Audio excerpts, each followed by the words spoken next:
Good morning, मैं अमित कुमार आज के इस वर्कशॉप कैलकुलेशन एंड साइंस के क्लास में आपका स्वागत करते हैं।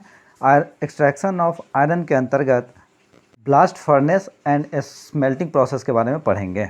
आज हम स्मेल्टिंग की क्रिया पढ़ेंगे। स्मेल्टिंग के क्रिया में को हम ब्लास्ट फर्नेस के अंदर करते हैं और ब्लास्ट फर्नेस एक स्टील चादर से बना हुआ कोनिकल स्ट्रक्चर होता है जिसके अंदर रिफ्रैक्टिव ब्रिक्स की लाइनिंग होती है जो कि ताप को यानी हीट को बाहर जाने से रोकता है और हमारी बाहरी स्टील के कवर को भी प्रोटेक्ट करता है। कैल्सिनेशन तथा रोस्टिंग के पश्चात आयरन ऑक्साइड को अर्थात हम अपने ओर को लाइमस्टोन तथा कोक के साथ 8:1:4 में मिक्स कर फीडिंग सिस्टम अर्थात कोनिकल सेक्शन जो हमारा ब्लास्ट फर्नेस है इसके टॉप से एंट्री कराते हैं। जैसा कि आपको फिगर में दिख रहा है, ये एक 25 से 60 मीटर टॉल टावर होता है जिसमें ऊपर जो सबसे ऊपर वाला एरिया होता है उसे हम टॉप बोलते हैं। वहाँ से भरण प्रबंधन किया जाता है, फीडिंग सिस्टम किया जाता है। बीच का एरिया स्टैक होता है जहाँ पे स्मेल्टिंग प्रोसेस होती है और नीचे जो एरिया होता है उसे हम लोग हर्थ बोलते हैं, बॉटम एरिया। वहाँ से हमें मेल्टेड आयरन प्राप्त होता है। इस पूरे क्रिया को हम 4 भाग में विभाजित कर सकते हैं। पहला सबसे ऊपरी भाग जहाँ पे टेम्परेचर 400 से 700 डिग्री सेल्सियस पाया जाता है और इसे हम रिडक्शन जोन बोलते हैं। यहाँ से हमें प्राप्त जो होगा वो स्पॉन्ज आयरन प्राप्त होगा, अर्थात जो आयरन ऑक्साइड है वो कार्बन मोनोऑक्साइड के द्वारा रिड्यूस कर दिया जाता है और वो आयरन के फॉर्म में कन्वर्ट हो जाता है।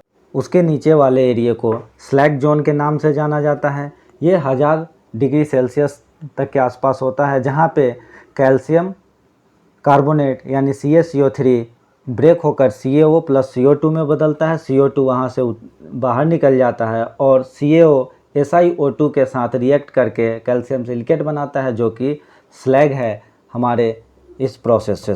इसके नीचे के एरिया को हम लोग फ्यूजन जोन बोलते हैं जहाँ पे कोक लिक्विड स्पॉन्ज आयरन और स्लैग जो है वो बनता है और इसका तापमान लगभग 1200 से 1300 डिग्री तक पाया जाता था।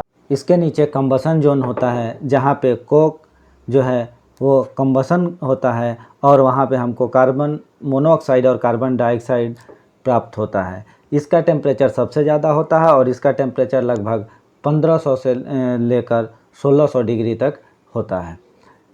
इसी जोन में हॉट एयर जो है टीयर्स के माध्यम से फर्नेस के अंदर लाया जाता है और भट्ठी में हीट को मेंटेन किया जाता है। उसके नीचे हर्थ होता है जहाँ पे नीचे मोल्टेन आयरन और ऊपर स्लैग जो है एकत्रित होता है। स्लैग को हम स्लैग होल से बाहर निकाल लेते हैं और मोल्टेन आयरन को हम हर्थ से के टैप होल से बाहर निकाल लेते हैं। इस प्रकार प्राप्त पिग आयरन में 92 से 95% आयरन, 3 से 4% कार्बन और बाकी अशुद्धियाँ होती हैं। तो आयरन मोल्टेन अवस्था में आप प्राप्त होने से पहले फर्नेस के इन चारों जोन से यानी reduction zone, slag zone, fusion zone and combustion zone से होकर गुजरता है। रिडक्शन जोन से हमें आयरन ऑक्साइड से ऑक्सीजन को रिमूव करते हैं। स्लैग जोन में स्लैग फॉर्मेशन होता है। फ्यूजन जोन में ये सब मेल्ट होते हैं और जो कंबसन जोन है वहाँ रिडक्शन के लिए जो कार्बन मोनोऑक्साइड है वो फॉर्म होता है या वो बनता है। और इस चारों जोन से पास होने के पश्चात वो मोल्टेन अवस्था में हर्थ में बॉटम में एकत्रित हो जाता है और उसके ऊपर स्लैग जो है वो तैरते रहता है हल्का होने के कारण, जिसे हम आसानी से दोनों को सेपरेट कर सकते हैं और इस तरीके से प्राप्त आयरन को हम पिग आयरन